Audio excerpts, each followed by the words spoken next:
Vamos abrir a palavra do Senhor, um dos salmos, sem dúvida alguma, um dos textos mais conhecidos e comentados da Bíblia. Se tivesse no Twitter, seria o primeiro a ser comentado, Salmo 91. Um salmo que também sofre muitas injustiças de interpretação.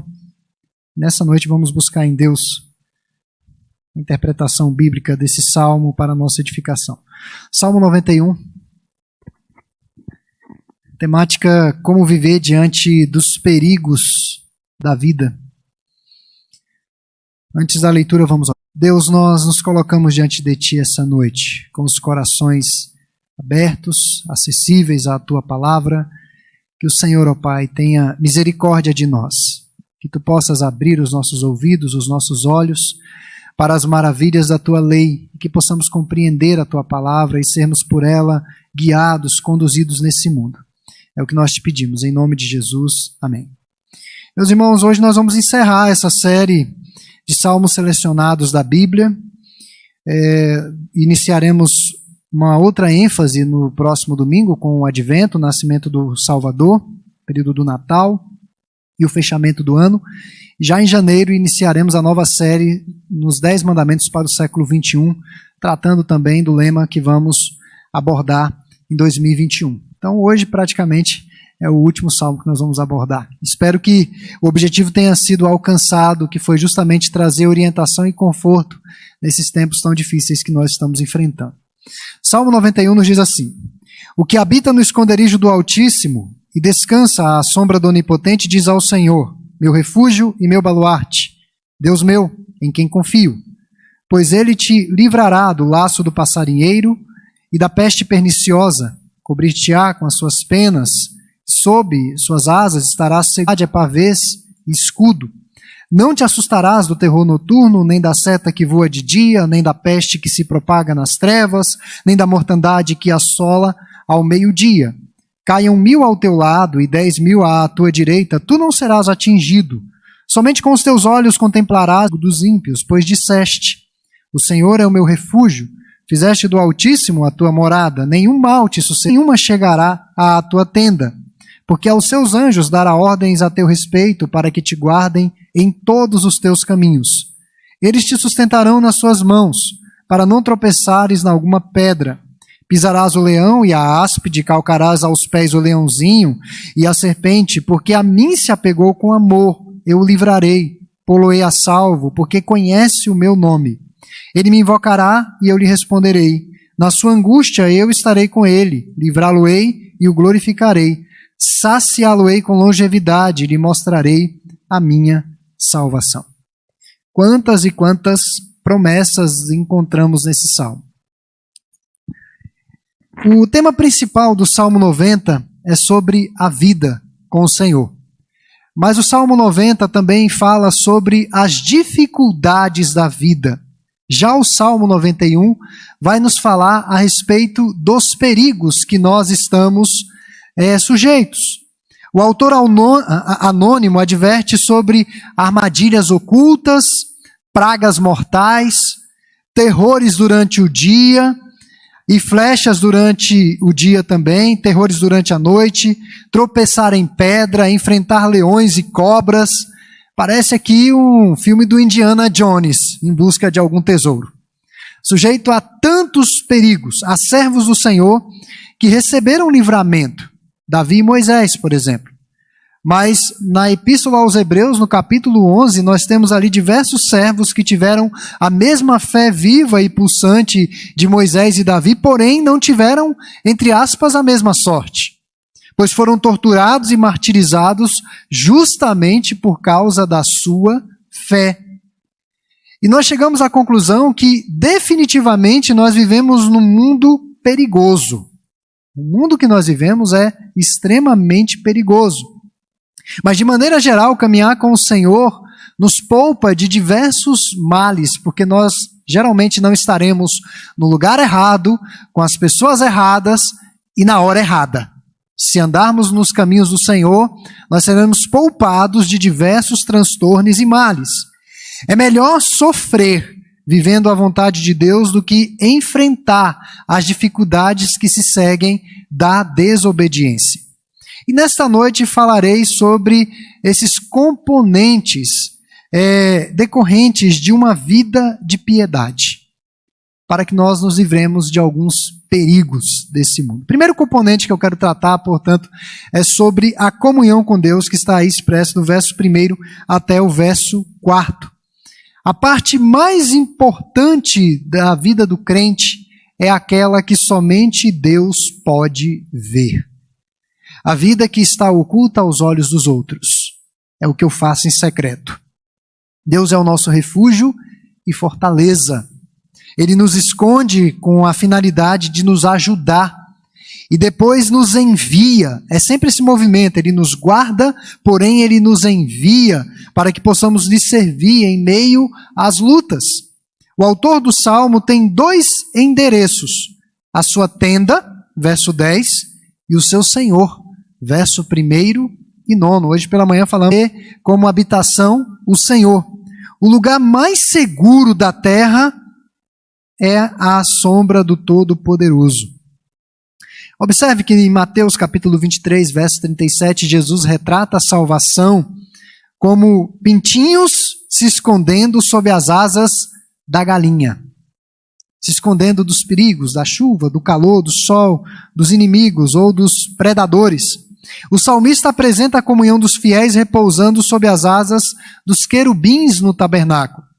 E os nomes de Deus que ocorrem ao longo do Salmo nos incentivam a confiar nele. Queremos ter comunhão com Deus? Precisamos conhecê-lo. E aqui ele traz pelo menos 4 nomes. O primeiro nome que ele usa é Altíssimo. Está aí no verso 1, Elion, no hebraico. Mais exaltado do que os reis da terra e os falsos deuses, como se fôssemos protegidos por uma torre alta. O outro nome que ele vai utilizar aí é Onipotente ou Todo-Poderoso, mais conhecido como Shaddai. Não depende de nada, Deus não depende de circunstâncias, Deus não depende de pessoas. É suficiente para todas as circunstâncias. E daí vem a conclusão que nós não precisamos temer a tempestade ou as tempestades, porque é Deus quem controla a tempestade. É a imagem que vem à mente de uma criança brincando sob a sombra do seu pai. E pensem, irmãos, que a sombra divina abarca todo o universo. Não só as nossas vidas, mas todo o universo. Outro nome que aparece é Yahvé, o Deus da aliança, o Deus que cuida dos seus filhos. Não é um Deus distante, mas um Deus que é o meu Deus. É o que ele fala aí no verso 2. Deus meu, Yahvé, Deus da aliança. Aquele que é nascido de Deus, o Senhor e o maligno não lhe toca. Satanás não tem autonomia para fazer o que bem entender com as nossas vidas. Deus nos guarda. E temos um outro nome, Elohim, que vimos hoje pela manhã, o Deus de poder, cuja glória e grandeza sobrepujam qualquer coisa que possamos imaginar, qualquer poder que possamos imaginar. Então, a vida oculta de comunhão com esse Deus poderoso, soberano, permite que a vida pública de obediência e serviço seja evidenciada. Deus protege e fornece todas as condições necessárias para que os seus súditos cumpram a sua vontade. A expressão pavês, que é a palavra mais diferente, que pode ser traduzida como baluarte ou bastião, significa rodear e envolver. Baluarte ou bastião significa rodear e envolver. Na verdade, vai descrever um local que já é uma fortaleza, mas que tem ainda um reforço por fora. Uma fortaleza na fortaleza. Aqueles que habitam no Senhor permanecem, portanto, seguros, enquanto estão cumprindo a vontade de Deus. Até que tenham completado o seu trabalho, os servos de Deus são imortais. Essa é a nossa convicção. Até que cumpramos aquilo que o Senhor designou para que nós fizéssemos nesse mundo, nós somos imortais. Satanás não pode nos matar. Ninguém pode nos matar. A nossa vida está nas mãos do Senhor. Mas uma vida de comunhão. Além da comunhão com Deus, outro componente decorrente de uma vida de piedade, à luz do Salmo, é confiando no livramento dele. Confiando no livramento do Senhor, versos 5 a 13. Deus, sem dúvida alguma, vai compensar as nossas limitações e as nossas inadequações.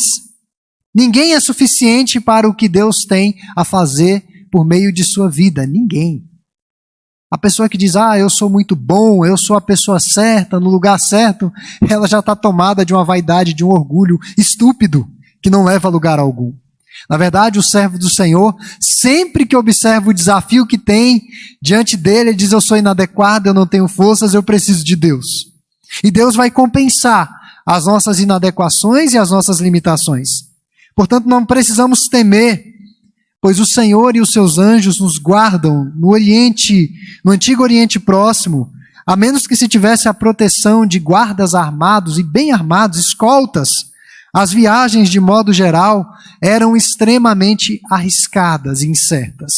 Terror noturno pode simplesmente significar medo do escuro, ou daquilo que pode se esconder no escuro, aquilo que nós não conseguimos ver, aquilo que nós não conseguimos prever e nos causa medo e nos causa pavor.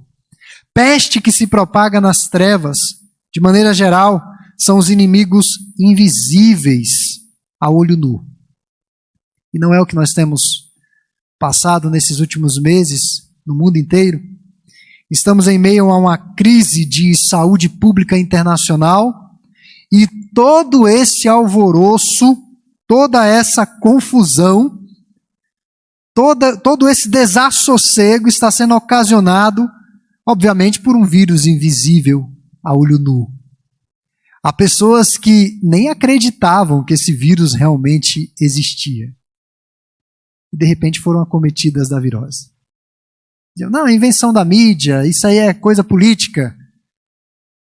Os nossos olhos não conseguem ver o perigo.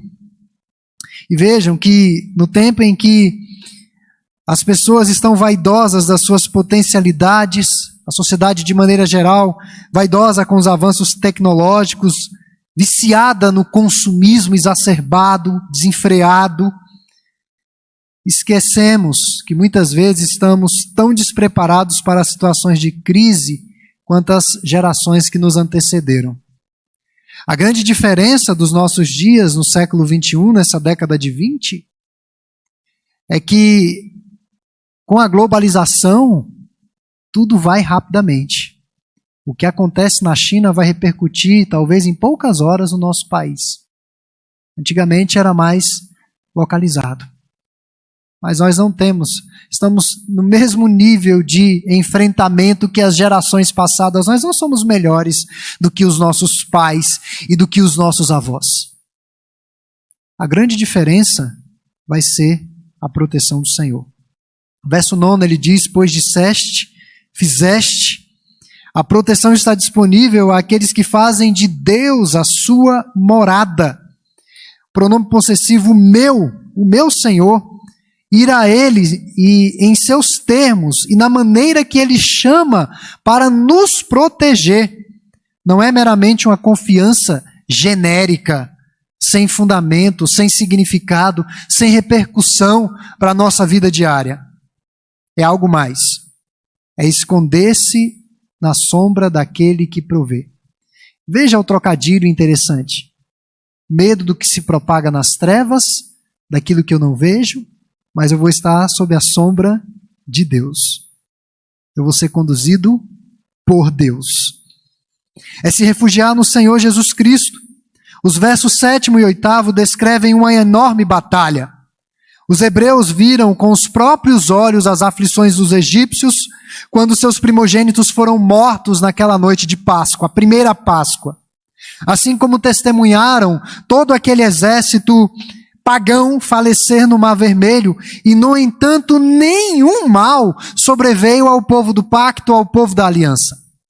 Os primogênitos do Senhor, do povo de Deus, permaneceram vivos por causa do sangue dos animais, do cordeiro. Eles passaram no Mar Vermelho a pé enxuto e não foram afligidos pelas águas de tribulação daquele mar. O anjo do Senhor foi adiante deles, preparar o caminho para conduzir o povo, é o que diz Êxodo, capítulo 23, verso 20. O povo estava em marcha, mas o anjo do Senhor estava à frente, tirando os perigos. Charles Spurgeon, pastor batista inglês do século XIX, afirmou o seguinte: aquele que é espírito pode nos proteger de espíritos malignos. Aquele que é misterioso pode nos proteger de perigos misteriosos, de um vírus misterioso. Aquele que é imortal pode nos proteger de doenças e males mortais. Em Cristo não precisamos mais temer a morte, a opinião das outras pessoas acerca de nós. Nós não precisamos ter medo disso. Podemos viver com o coração tranquilo, mesmo num mundo perigoso. Não precisamos viver com medo dos animais, não precisamos viver com medo dos demônios e muito menos com medo de homens. Temos a proteção do Senhor. E existe um medo que é pecaminoso. Nós agimos como os incrédulos quando vivemos com medo de tudo e de todos. Quantos no início dessa pandemia não foram tomados pelo pavor da Rede Globo? Quantos? Eu confesso que até eu, em algum momento, fiquei meio assim paranoico. Temos que ter os cuidados. Higienizar. Eu tenho procurado não cumprimentar os irmãos fragilizados, pegando na mão. Se tem um irmão idoso, não passe e pegue na mão dele. Não faça isso. É um momento de maior atenção. Nós tomamos os cuidados. Eles são necessários. Mas a nossa proteção, em última instância, está nas mãos do Senhor.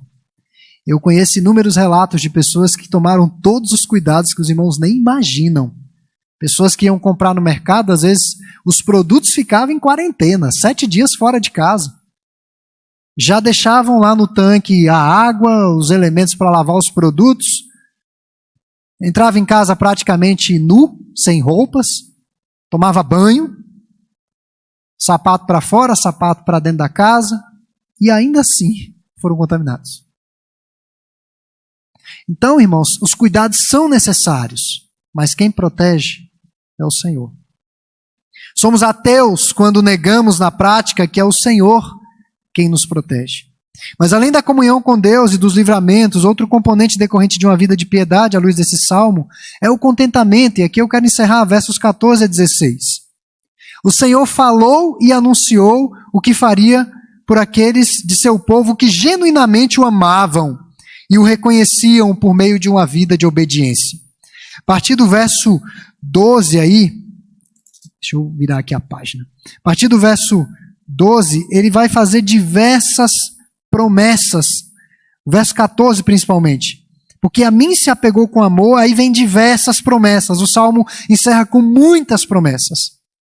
A expressão amor aqui significa apegar-se, prender-se, ser fervoroso em relação à sua devoção a Deus. Aqueles que amam a Deus de todo o coração e algumas dádivas.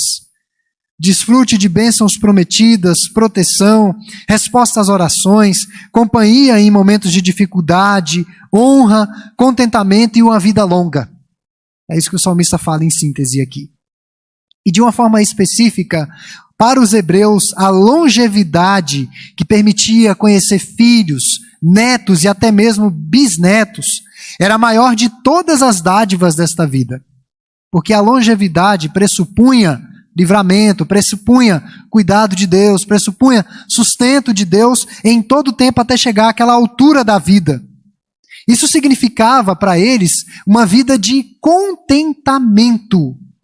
Uma coisa é os médicos nos ajudarem a vivermos uma sobrevida, muitos anos. Outra, bem diferente, é viver uma vida que vale a pena.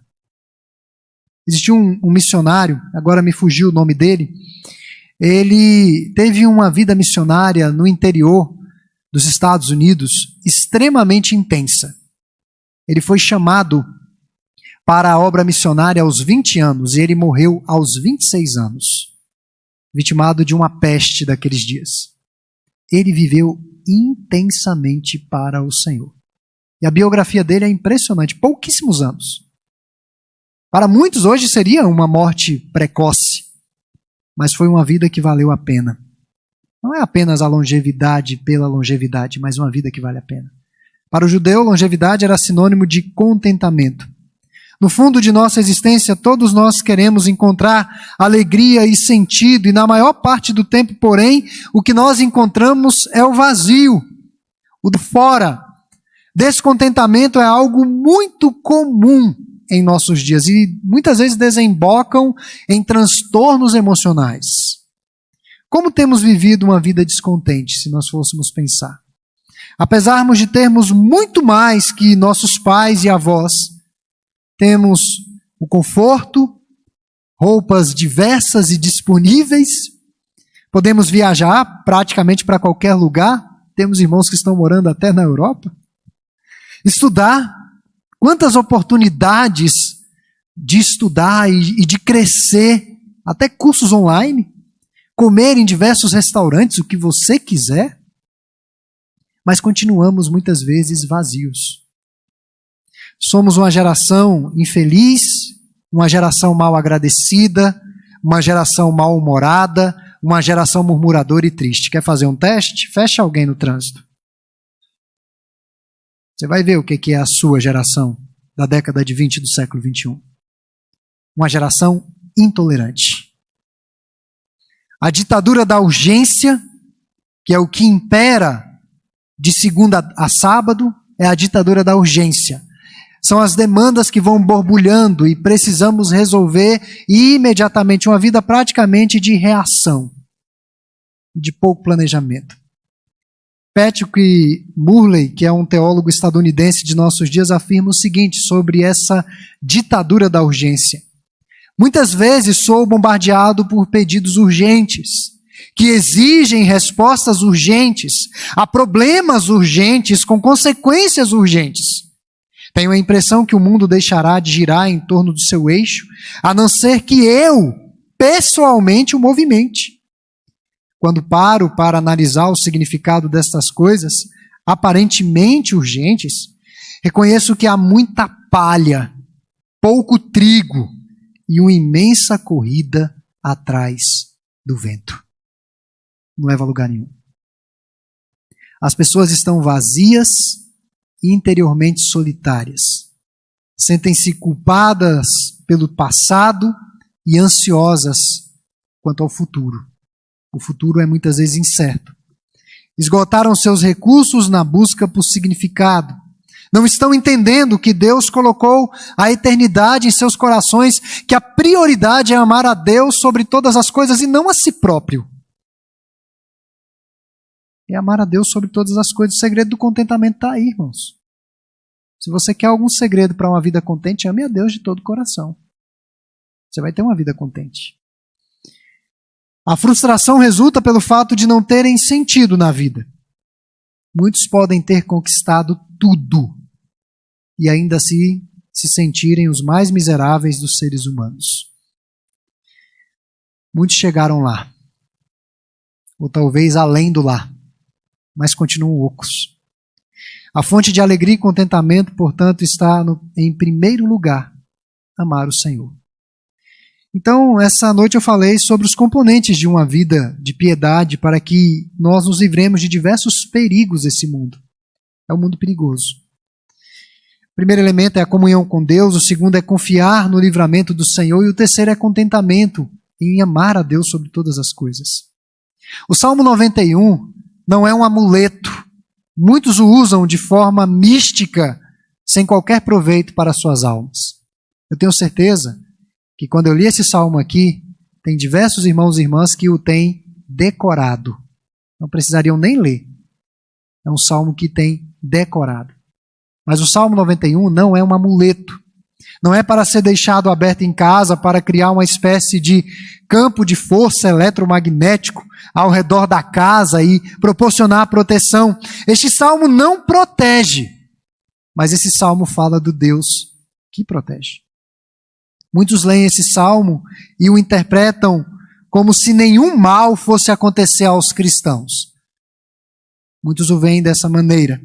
Mas não é isso que o autor quer transmitir. Nós somos protegidos, mas coisas ruins podem acontecer conosco e coisas ruins têm acontecido com o povo de Deus. No verso 8 nos fala que somente com os nossos olhos contemplaremos e veremos o castigo dos ímpios. Há males nesta vida que são resultantes de uma punição do Senhor sobre os pecados dos ímpios. Isso é verdade.